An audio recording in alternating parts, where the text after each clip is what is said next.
grand journal Télésignal.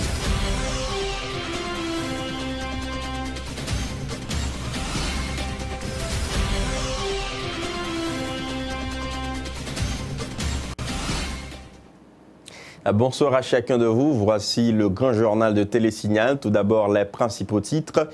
Début ce mardi des consultations relatives à la mise en place d'un gouvernement de transition en Haïti. Le nom de Mirland Maniga a été proposé au président provisoire pour accéder au poste de Premier ministre par André Michel de la plateforme Justice. Le candidat à la présidence du PHTK salue l'investiture de Jocelyn Prévert à la présidence provisoire d'Haïti. Jovenel Moïse exige que le 14 mai 2016, Haïti ait un président démocratiquement élu. 4500 migrants haïtiens rapatriés de la République dominicaine pour seulement le mois de janvier 2016, indique un rapport du service jésuite aux migrants. Dans l'actualité à l'étranger, l'ancien président américain George Walker Bush a fait pour la première fois campagne pour son frère Jeb, candidat aux primaires républicaines. Il a assuré que l'ancien gouverneur de Floride a le tempérament d'un chef d'État. Voilà pour le menu du Grand Journal.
C'est que tu passes 50 jours, Leslie Center, c'est mettre bolette là.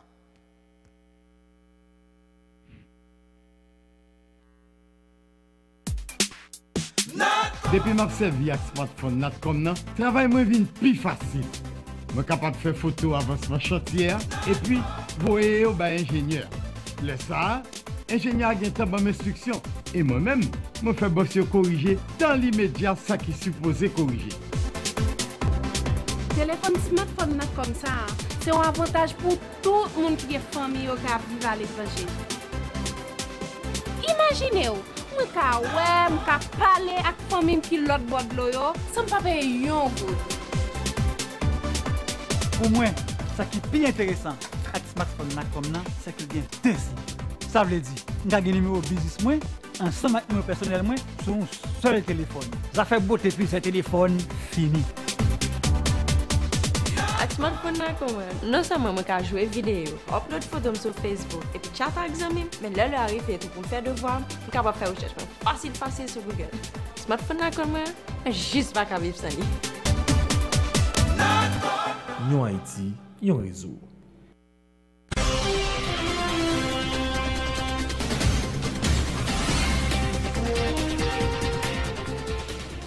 Début ce mardi des consultations au Palais national pour la mise en place d'un gouvernement de transition en Haïti. Après la fin du mandat du président Martelly, le président provisoire Jocelyn Prévert a rencontré plusieurs responsables d'organisations politiques hostiles à l'administration de Michel Martelly, dont le leader de Petite Dessalines, Moïse Jean-Charles, et responsable de la plateforme Justice, André Michel. Certaines informations laissent croire que ce dernier aurait proposé, entre autres, président provisoire, le nom de Mirland Maniga pour diriger le gouvernement de transition. Et puis, malgré l'investiture dimanche dernier du président provisoire de la République, le sénateur Steven Benoît continue de remettre en cause l'accord du 6 février 2016. Cependant, le parlementaire se dit prêt à ratifier le nouveau Premier ministre du gouvernement de transition au cas où la personne désignée réunirait toutes les conditions exigées par la Constitution pour accéder à ce poste. Le sénateur Steven Benoît. Chef de gouvernement qui là, depuis le député en 2006, depuis toute pièce ou bon, le vote sera pour, depuis qu'il y a une condition d'éligibilité ou pas remplie, vote moyen la public la compte. Maintenant, quand vous avez prévu dans le gouvernement là, je vais rappeler, M. Spécial, vous avez tout entendu. En 2007, nous votons une loi là qui dit le nombre de ministères est de 17. Et pour nous venir à 20 ministres là, on a voté contre. Sauf si les deux branches du Parlement votaient 20 ministres. C'est nous-mêmes nous votons 17 ministères, et ça, sénateur Lambert est président de l'Assemblée nationale. Encore une fois, je vais prêter dans le cadre de la loi. Je ne vais pas contre le ministère de la Défense. Si vous venez au ministère de la Défense là, je ne vais pas voter. Je ne vais pas contre le ministère de la Communication. Si vous venez au ministère de la Communication là, je ne vais pas voter. Tout le pays, nous, tout la presse, tout la PD dit à tort que le président l'a pour 120 jours. Tellement à quoi mal fait, mal fait, son bail pour y vider. 14 février à 14 mai, il y a exactement 3 mois. 90 jours. Mais tout le monde a dit 120 jours. 90 jours, parce que le 14 mai, le 14 mai, il faut président passer échoppe à un président élu. Le Parlement haïtien n'a jusqu'ici pas été consulté par la présidence provisoire dans le cadre des démarches visant à désigner un nouveau Premier ministre de consensus, informe le sénateur Jean-Baptiste Bien-Aimé. Le parlementaire dit souhaiter qu'en ce sens que les démarches soient accélérées, question de doter le pays d'un nouveau gouvernement provisoire d'ici la semaine prochaine. Écoutons-le au micro de Rossé Antoine et Yvan Seyid. Je crois que le plus important pour commencer à consulter l'autre secteur avant que le consulter, faire consultation avec les sénateurs, la plus facile est consultation avec les sénateurs en dernier. Mais cependant, nous connaissons depuis hier, il a commencé au travail, il a fait consultation et nous avons souhaité que le plus vite que possible, d'ici semaine prochaine, nous ayons un gouvernement qui peut commencer le travail. Nous pouvons gagner. Et nous sommes contents des noms parce que personne ne va parler, mais un profil. Profil là, nous avons besoin de Premier ministre rassembleur, nous avons besoin de Premier ministre qui a fait consensus là. Tout bon vrai, il y a un Premier ministre nous croit qui connaît l'État, il y a un Premier ministre qui a des compétences, il y a un Premier ministre qui a mené l'action de un gouvernement dans une situation exceptionnelle. C'est un Premier ministre qui a travaillé sous pression parce que le Premier ministre. Côté nous allons chercher en Haïti, parce que il y a pile de monde en Haïti. Il y a pile de monde qui pas de quoi que le Parlement a fait miracle ça qu'elle fait. Le Parlement fait un accord avec le président Matéli, même si moi-même je ne suis pas d'accord avec le président Matéli. Même les que je connais le président Matéli, pour moi, qu'elle n'a pas de jambe élu, c'est nommé ou nommé. Mais pour nous sauver le pays, nous faisons un dépassement, nous faisons un accord ensemble avec lui. Tous sénateurs ou députés mal élus devraient être écartés du Parlement. Position exprimée par le sénateur Jean-Baptiste Bien-Aimé.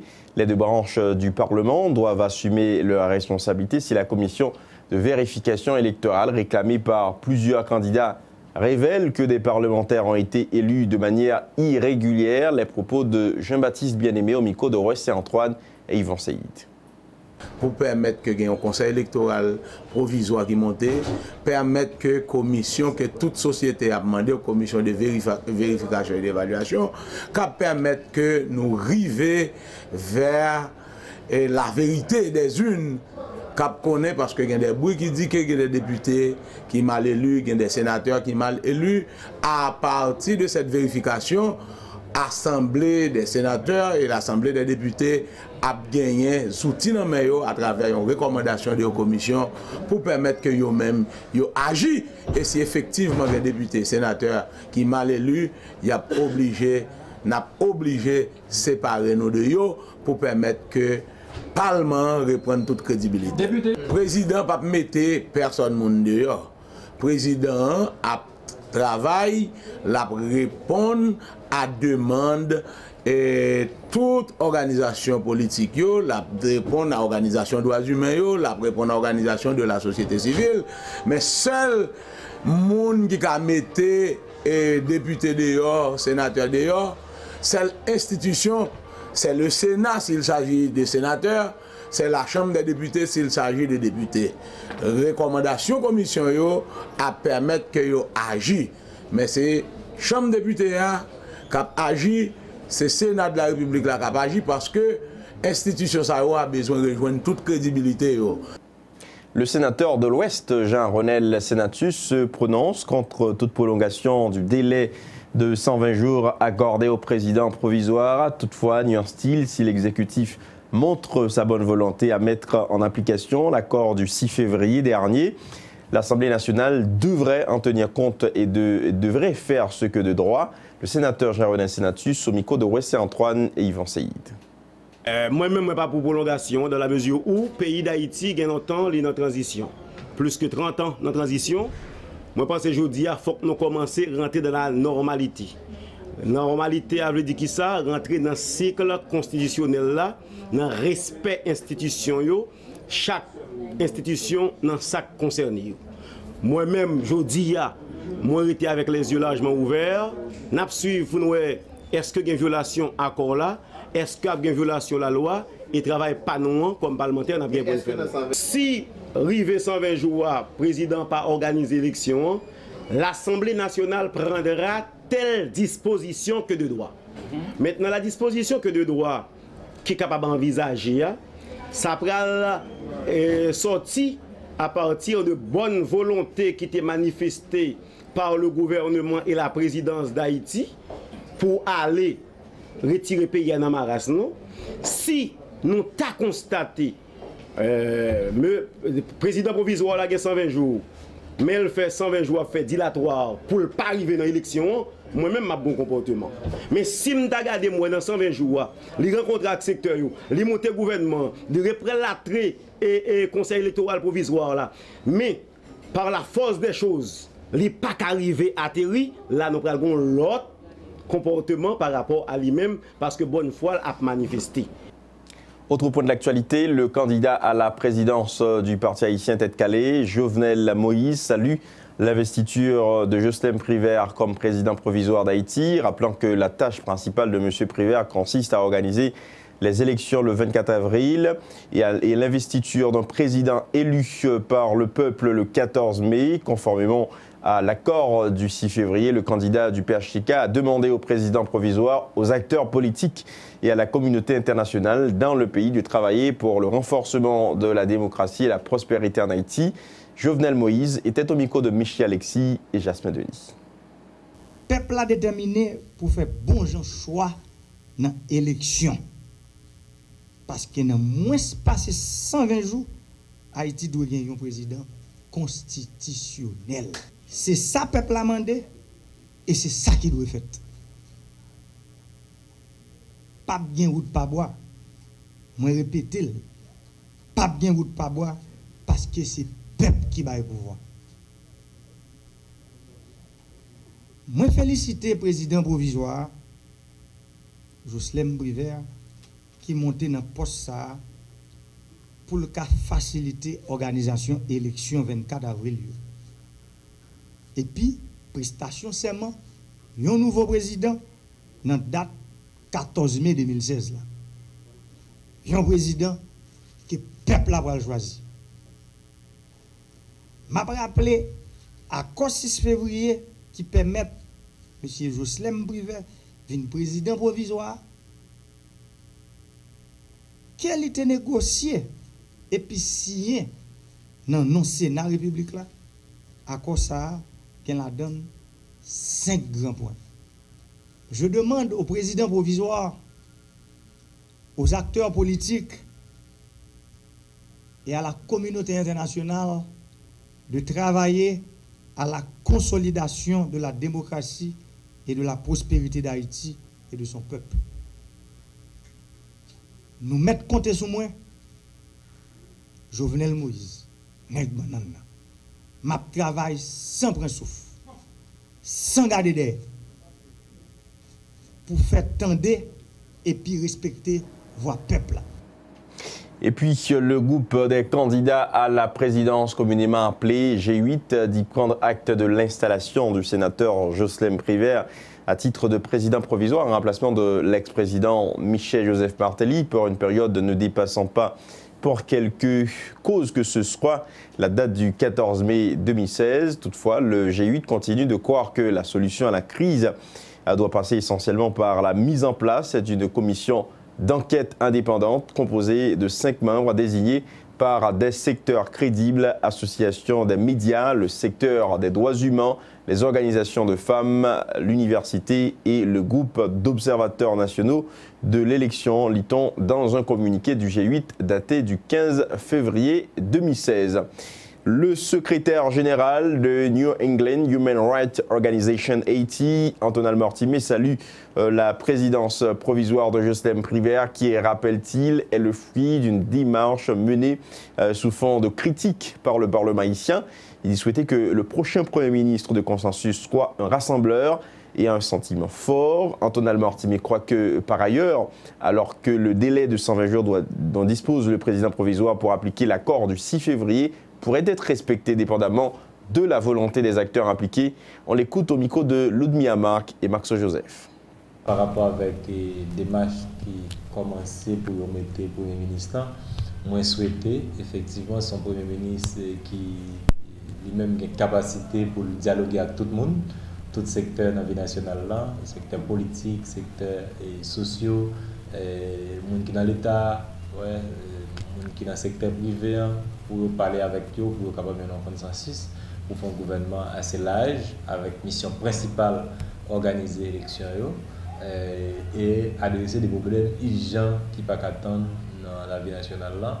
Et certainement nous souhaitons son monde qui a un caractère qui est fort, ouais, qui ne peut pas plier en bas toute qualité de pression, qui sont monde qui est capable de travailler en collaboration avec tout le monde pour nous capables la société capable de confiance et n'a sorti dans une situation transitoire ou bien situation d'anomalie pour nous arriver dans une situation constitutionnelle ou bien la constitution prévoit ça dans une normalité constitutionnelle. Nous avons souhaité que le dialogue là continue, ouais, même après le gouvernement a fini de mettre sous pied, après il a fini de mettre le conseil électoral là sous pied. Donc nous souhaitons c'est des gens qui sont crédibles dans le conseil là, des gens qui sont crédibles dans le gouvernement. Mais 620 jours, est-ce qu'elle a suffi? Ça va dépendre des acteurs. Probablement, ils sont capables quand même de faire une date 14 B comme échéance, mais avec dialogue, consensus, tout bagaille possible. Parlons en justice, repris ce mardi du procès de Clifford Brandt sans assistance de jury au tribunal de première instance de Port-au-Prince. Ce procès qui devait se tenir hier a été mis en continuation à raison de la non-comparution des accusés. Sur les 19 accusés dans l'enlèvement et séquestration contre rançon des 2 enfants moscoso en octobre 2012, seulement 6 ont trouvé leur arrestation. De ce fait, le juge, conformément aux articles 366 et 367 et 369 du Code d'instruction criminelle, donne un délai de 10 jours à ces derniers pour se présenter par devant la justice. Le procès sera repris le mardi 23 février prochain. Un extrait au micro de Pierre-Luc Revange et Ephésien Mathieu. Le tribunal criminel, après en avoir délibéré au vu de la loi, accorde un délai de 10 jours aux accusés concernés par cette ordonnance, les ordonnant de se représenter dans ce délai,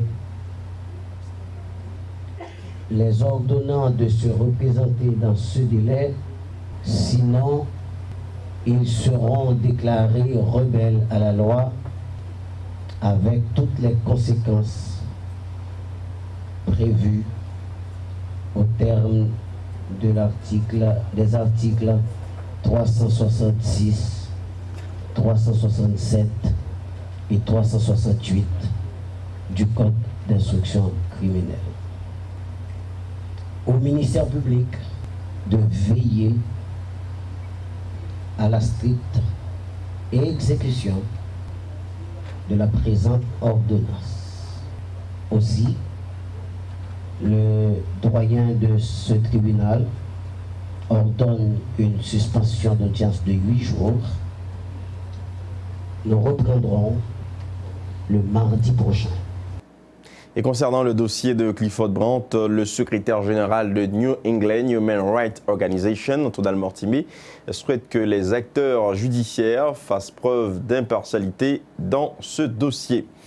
Autre point de l'actualité, depuis l'entrée en vigueur de l'arrêt 168-13 de l'accord constitutionnel dominicain En juin 2015, les autorités dominicaines ont rapatrié plus de 50 000 migrants haïtiens dans plusieurs points frontaliers du pays, notamment à Anse-à-Pitre, selon un rapport du service jésuite aux migrants. Seulement pour le mois de janvier, ils ont déporté plus de 4 500 migrants dans le pays, indique le rapport. Les responsables de la Jeune Chambre internationale ont organisé ce mardi, 16 février 2016, une journée de sensibilisation sur le rôle et le fonctionnement de l'association en Haïti et dans le monde, en présence du représentant mondial de la JCI, le président national de la Jeune Chambre, Ternier Gildas, a déclaré qu'il est important en tant que jeune de s'organiser pour le bien-être de la communauté. De son côté, le président mondial Pascal Dyke croit important de partager des messages d'espoir aux jeunes du monde entier. Écoutons-les tour à tour au micro de Michi Alexis et Samus David François. En tant que jeunes, évoluer dans la communauté pour que nous rendions utile à la communauté. Pas sur le temps de communauté, mais nous-mêmes faisons tout ça qui est possible pour que nous changions la communauté. Parce que l'État, ce n'est pas l'État qui fait le monde que nous rêvons, mais c'est plutôt à nous-mêmes en tant que jeunes pour nous travailler pour que la communauté nous rêve, un monde meilleur que nous rêvons, nous fait une réalité. Junior Chamber International is a young, active citizens organization. L'organisation, c'est jeunes qui ont puissance, qui ont en évidence tout ça. C'est notre communauté et que nous prenons responsabilité pour faire la communauté à ça veut dire que nous ne prêtons pas attention avec des défis, avec des problèmes. Nous mettons maintenant en place pour nous faire, pour nous matérialiser tout ça que nous faisons. Juste avant, peut-être ensemble avec nous, mon nom c'est Pascal Duquet, moi c'est un ingénieur. Et en ça, je nomme en tant que président mondial en 2016. Et en tant que président, moi je voyage dans 60 pays. Et que l'objectif est vraiment simple, partager un message chez CI, côté dans le monde avec les jeunes qui Because we believe that partnership is what works. Lancement ce mardi des inscriptions pour le programme de formation en éducation musicale à l'Institut Haïtiano. Cette initiative conjointe de l'école de musique Fortissimo et de l'Institut Haïtiano vise à former des professeurs en musique sur une période d'1 an, désireux d'enseigner cette discipline dans les écoles. Suivez à ce sujet les propos de la directrice académique Pascal Denis de Moquette au micro de Pierre-Lunie Crevange et Yvon Seyid. Cours en éducation musicale, il a pour but tout d'abord d'offrir une formation complète à des musiciens qui sont désireux de devenir professeurs de musique. D'accord? Comme je vous disais tout à l'heure, il y a donc cette différence entre être musicien et être professeur de musique. C'est ce que nous allons apprendre à travers ce cours de l'éducation par la musique. À la fin de ce cours, quand on aura tout vu, tout étudié, le professeur de musique pourra enseigner dans des écoles maternelles, écoles fondamentales et secondaires. Aussi, il sera apte à enseigner dans des académies, des instituts de musique et aussi conservatoires de musique, bien sûr, si nous en avons un ici. Le professeur pourra aussi diriger un département musical d'une école, d'un institut, d'un conservatoire, être consultant pour des programmes musicaux, être aussi formateur à son tour. Donc, il y a un débouché énorme après avoir obtenu cette formation en éducation musicale pour aller donc et enseigner après. Autre sujet, la compagnie de téléphonie mobile Natcom a lancé ce mardi 16 février un nouveau produit dénommé GoTV. Il s'agit d'une application permettant aux abonnés d'avoir leur programme de télévision tant nationaux qu'étrangers en tout temps et partout sur leur téléphone portable. Écoutons à ce sujet le manager de GoTV, Carl Henry, au micro de Ludmilla Marc et Wendy Henry. GoTV est une application qui vous donne la possibilité de regarder de la télévision à partir de votre téléphone portable. N'importe où, à n'importe quelle heure, avec une image en haute définition, et un prix imbattable. Bon, maintenant, comment utiliser GoTV? C'est simple. D'abord, bon, normalement, pour l'instant, GoTV est seulement disponible sur le Play Store. Ok, c'est pas encore disponible pour l'iPhone. Au mois de mars, l'application sera disponible sur le Apple Store. Okay. Pour utiliser GoTV, il suffit de télécharger l'application sur Google Store. Et après avoir installé GoTV, vous avez accès à 42 chaînes locales et internationales. Okay. Et on a différents forfaits, on a 9 packages. On a un paquet pour sport, des chaînes locaux, des chaînes internationaux, des chaînes pour enfants, des chaînes de documentaires. Okay. On a aussi des chaînes religieuses et on a aussi des chaînes pour adultes. GoTV offre plusieurs avantages. Premièrement, c'est la portabilité. Avec GoTV, vous pouvez aller partout avec votre téléviseur dans vos poches. Bref, coup d'œil dans l'actualité internationale à présent. L'ancien président américain George Walker Bush a fait pour la première fois campagne pour son frère Jeb, candidat aux primaires républicaines en vue de la présidentielle. Il a assuré que l'ancien gouverneur de Floride a le tempérament de chef d'État. L'ex-président a également appelé les Américains à ne pas élire le milliardaire Donald Trump, toujours en tête des sondages, dans cet État où les 6 candidats républicains font en ce moment campagne. Reportage Euronews. Un soutien de poids et une tête très connue, celle de George W. Bush. L'ancien président est venu encourager son jeune frère Jeb dans la course à la primaire républicaine. À North Charleston, en Caroline du Sud, le public semble être surtout venu pour voir l'ancien président accueilli en héros. Ils sont 3000, une affluence rarement atteinte lors d'un meeting de Jeb Bush. Il semble qu'il y ait beaucoup d'insultes, mais je tiens à vous rappeler ce que notre bon père m'a dit une fois, les étiquettes sont pour les boîtes de soupe. La présidence est un travail sérieux qui nécessite un jugement sain et de bonnes idées. Et ça ne fait aucun doute dans mon esprit. Jeb Bush a l'expérience et le tempérament pour être un grand président. George W. Bush a également appelé à ne pas voter pour Donald Trump. En 2000, Bush avait remporté la primaire ici avec 53% des voix. Son frère Jeb à la traîne espère faire aussi bien samedi lors de la primaire. Moscou nie être responsable des bombardements qui ont frappé des hôpitaux syriens lundi. Selon l'ONU, plusieurs dizaines de personnes ont été tuées lorsque des missiles ont frappé 5 hôpitaux et 2 écoles, ce qui pourrait constituer un crime de guerre. Selon les informations officielles, un hôpital pour enfants d'Azaz a été aussi la cible de ces bombardements. Euronews. 7 morts, 8 personnes toujours portées disparues. Le bilan de l'attaque survenue lundi contre l'hôpital soutenu par Médecins sans frontières est lourd. L'établissement, situé dans la province d'Idlib, se trouve dans une zone bombardée par l'armée russe, tout comme l'hôpital pour enfants d'Azaz, touché quelques jours plus tôt. Rapidement donc, les regards de la communauté internationale sont tournés vers Moscou, qui dénonce une manipulation. Les rapports sur les destructions d'écoles qui auraient eu lieu à Azaz le 10 février et à Idlib le 15 proviennent toujours de la même source, à Gaziantep, en Turquie. Et il apparaît que cette information a été écrite et publiée par inadvertance. La preuve d'une intox, Moscou semble le croire. En attendant, la situation des réfugiés est toujours plus critique. Staffan de Mistura, l'envoyé spécial des Nations Unies pour la Syrie, était à Damas, où il a rencontré le chef de la diplomatie syrienne. Quelques jours après l'accord sur le cessez-le-feu, il y a urgence. Nous avons particulièrement discuté des problèmes humanitaires et d'un accès aux zones assiégées laissées par les forces gouvernementales, mais aussi par l'opposition et par l'État islamique.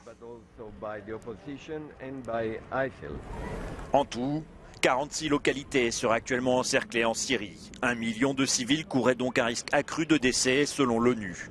L'offensive sur Alep, lancée il y a quelques semaines, a poussé des milliers de Syriens sur les routes. Voici tout de suite la rubrique météo avec Célène Séjour. Bonsoir tout le monde, bienvenue dans le bulletin météo pour Aswea qui est en condition temps présenté dans Caraïbes et Atlantique. Nous avons une condition météorologie stable qui a régné sous bassin Caraïbes. Et chaleur qui a gagné pendant la journée, il a permis que nous recevoir quelques activités la pluie sous plusieurs endroits dans le pays d'Haïti. Ces paramètres qui ont influencé les conditions météorologie bassin Caraïbes pour Aswea. Moment arrivé pour nous connaître qui la température présentée bon côté plusieurs villes dans le pays d'Haïti. Nous avons une température qui a changé à tout moment sur toute l'île d'Haïti entre 24 et 19 degrés. La température là, elle pas monter qui était 24 degrés et elle pas descendre qui était 19 degrés. Différence de température nous pour Aswea, c'est 6 degrés. Zone de température là plus élevée pour Aswea, c'est Jérémy qui a 24 degrés. Mais Jérémy, il est possible pour gagner la pluie avec l'orage dans plusieurs endroits. Nous avons une très légère brise qui a pris direction est-nord-est avec une vitesse 4 km/h. Zone qui a gagné même température pour Aswea, c'est Okaï, Miragouane, Jacmel qui a 23 degrés. Gonaïve, Fort-Liberté qui a 22 degrés. Mais Gonaïve avec Fort-Liberté, il est possible pour gagner la pluie avec l'orage dans toutes les villes. Au Cap-Haïtien, Port-de-Paix qui a 21 degrés. Il est possible pour gagner la pluie avec l'orage dans toutes les villes. Zone de température là, moins élevée pour Aswea, c'est Inch qui a fait très bon à 19 degrés. Mais Inch, il est possible pour gagner la pluie avec l'orage dans plusieurs endroits. Nous avons une très légère brise qui a pris direction est avec une vitesse 4 km/h. Pour Port-au-Prince lui-même, température là 22 degrés. La fait bon, nous avons un ciel nuageux. Il est possible pour gagner la pluie avec l'orage dans plusieurs endroits. À Port-au-Prince, nous avons une légère brise qui a pris direction est-sud-est avec une vitesse 7 km/h. C'est toujours la même situation pour tout capitaine bateau qui est dans la zone côtière nord et la zone côtière sud qui a la mer agitée. Nous avons dit pour prendre un peu de précaution et nous avons conseillé tout pour ne pas entrer dans la mer. Pour ça qui est bon côté golfe de la Gonave, nous avons dit que la mer peut agiter. Nous avons dit pour prudent quand même. Jeudi, le soleil a levé à 6h25, il est couché à 5h33. Ça qui fait que nous avons gagné 668 minutes d'ensoleillement. Proverbe nous pour Aswea, il dit la fumée pas levée sans diffé. Merci tout le monde qui t'a suivi bulletin météo pour Aswea. Nous souhaitons une excellente soirée sur Télésignal. On fait le point sur l'actualité avant de refermer ce journal. Début ce mardi des consultations relatives à la mise en place d'un gouvernement de transition en Haïti. Le nom de Mirland Maniga a été proposé au président provisoire pour accéder au poste de Premier ministre par André Michel de la plateforme Justice. Le candidat à la présidence du PHTK salue l'investiture de Jocelyn Privert comme président provisoire d'Haïti. Jovenel Moïse exige que le 14 mai 2016, Haïti ait un président démocratiquement élu. 4500 migrants haïtiens rapatriés de la République dominicaine pour seulement le mois de janvier 2016, indique un rapport du service jésuite aux migrants. À l'étranger, l'ancien président américain George Walker Bush a fait pour la première fois campagne pour son frère Jeb. Candidat aux primaires républicaines, il a assuré que l'ancien gouverneur de Floride a le tempérament de chef d'État. C'est ici que prend fin ce journal. Merci à vous tous de l'avoir suivi. Bonne suite de programmes sur Télésignal.